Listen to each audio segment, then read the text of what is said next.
Hello everyone, welcome to a new session of Chapter 4 Gender, Religion and Caste of Class 10 Politics. This chapter deals with the three major divisions in the society. First one is gender, which is a universal division. Then religion, it is almost universal, but some countries are exceptional. Then division by caste, which is very much seen in Indian society.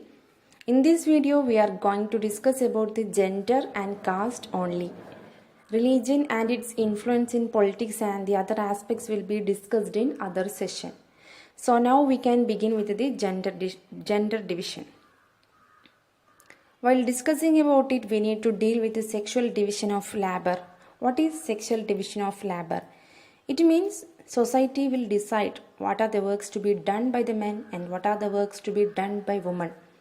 They decide that all the household work should be done by the woman and men will go out and pay for the family.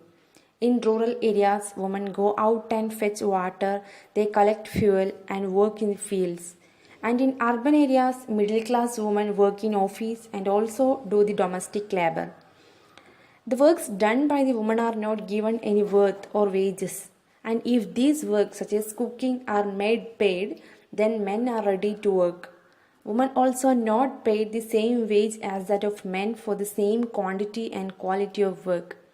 And this discrimination is not based on biological difference but on social acceptations and stereotypes. So as a whole, we can define sexual division of labor. It refers to the allocation of different jobs or types of work to women and men differing in quality of work, quantity of work, then wages provided for the same quantity and quality of the work.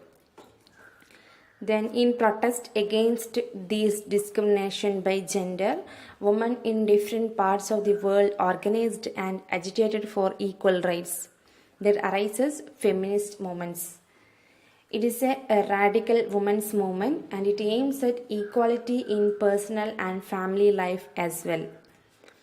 Then next we can look at the disadvantages, discrimination and oppression faced by the Indian woman.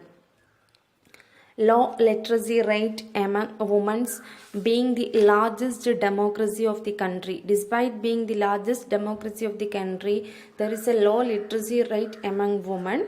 The literacy rate among women is only 54% compared with the 76% among women. Similarly, a small proportion of girl students go for higher studies. When we look at school results, girls perform as well as boys. But they drop out because parents prefer to spend their resources for their boys' education rather than spending equally on the sons and daughters. Next is the decline in sex ratio. In many parts of India, parents prefer to have sons and finds ways to have the girl child aborted before she is born. Such selective abortion lead to a decline in child sex ratio. Child sex ratio means number of girl children per 1,000 boys. Now the country has a child sex ratio of 919. But the states like Haryana has child sex ratio below 800, but Kerala have much better child sex ratio of above 1,000. Next is the next main problem or discrimination is or disadvantages faced by the Indian women is the domestic violence. They are not safe even within their own house from beating, harassment and other forms of domestic violence. Okay, these are about the disadvantages and discrimination and oppression faced by the Indian woman. Now we can look at the political representation of women. Before that, we can look at Equal Remuneration Act of 1976. Equal Remuneration Act of 1976 provides that equal wages should be paid to equal work. That is, both men and women are paid equal work for same quantity and quality of the work. In all areas of work, from sports and cinema to factories and fields, in all the fields, this Equal Remuneration Act is valid. Then we can look at the political representation of women. India is a democratic country, means it is for the people, by the people, and it also aims at equality in all the sectors. But still the proportion of women in legislature is very low. It touched 12% of its total strength for the first time in 2014. And when we are looking at the state assemblies, proportions of women is less than 5%. India stands behind many of the developing countries of Africa and Latin America. Then we can solve this problem by providing legal provision. This is already done in the Panchayati Raj, where 1/3 of seats in local government bodies in Panchayat and municipalities are reserved for women. But such a legislation is not available for Lok Sabha and state assemblies. More than 10 lakh elected women representatives in rural and urban local bodies are available now. Then a bill with the proposal having a legislation for the reservation of seat for women in Lok Sabha and state assemblies has been pending before the parliament, and no political parties have serious concern about it, and the bill has not been yet passed. Next, we can look at the caste and the politics. Caste system was based on occupation, that is a division of social or formation of a social community based on occupation. It is hereditary, means it is passed from generation to generation. In caste system, hereditary occupational division was sanctioned by rituals.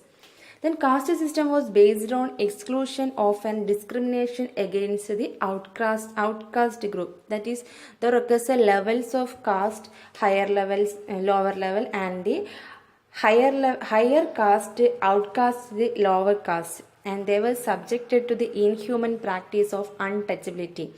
Then many political leaders and social reformers fought against this caste system. They were Jyotiba Phule, Gandhiji, B.R. Ambedkar, Periyar Ramaswamy Naicker, and they worked for a society in which caste inequalities are absent. Then we can look at the major caste groups. The census of India counts two social groups only. One is the scheduled caste and the other one is the scheduled tribe.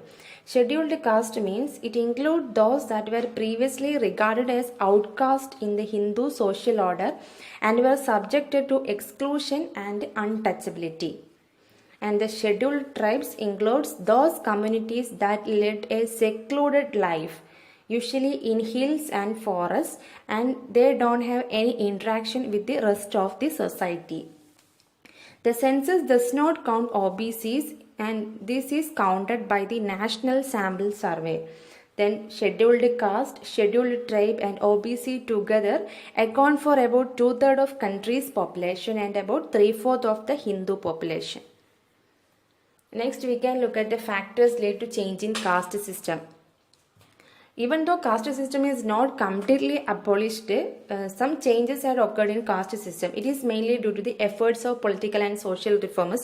We had already discussed about the social reformers and their efforts, such as Gandhiji, B.R. Ambedkar, etc. Then socio-economic changes, then economic development, then large-scale urbanization. People started moving from rural area to urban area and they started settling in urban areas.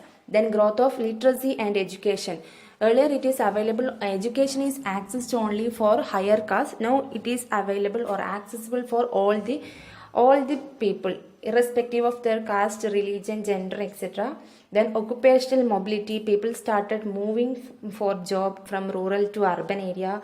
Then weakening of the position of the landlords in the villages. In the rural areas, the caste system is mainly have a close connection with the landlords, such as zamindari system and all. And even these system are weakened, the caste system also started reducing.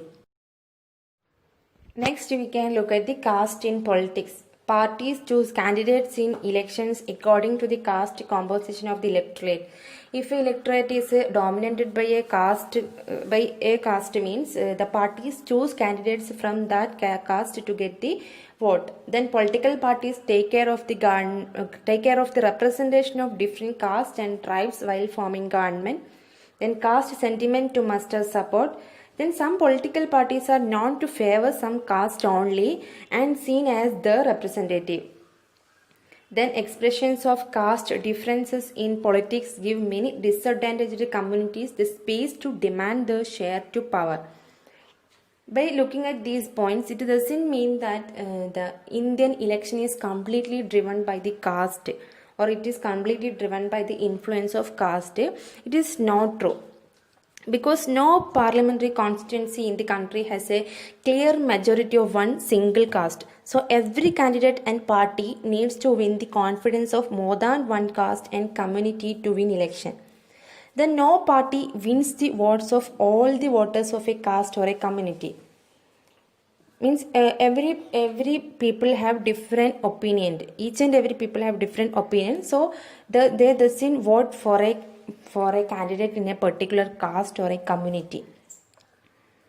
Then many political parties may put up candidates from the same caste if that caste is believed to be dominate the electorate in a particular constituency. Then some voters have more than one candidate from their own caste, while many voters have no candidate from their caste. So the caste in politics means it have an influence, but it does not mean that the complete election process is driven by the caste system. Now we can look at the politics in caste. Politics too influence the caste system. Each caste group tries to become bigger and bigger by incorporating within another caste or subcaste which are excluded.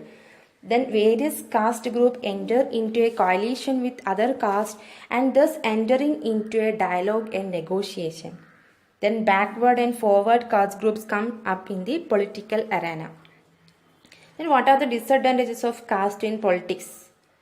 Means politics based on caste identity is not healthy in a democracy. Because democracy is the main aim of the democracy is equality for everyone. Therefore, political party based on caste identity or politics based on caste identity is not healthy.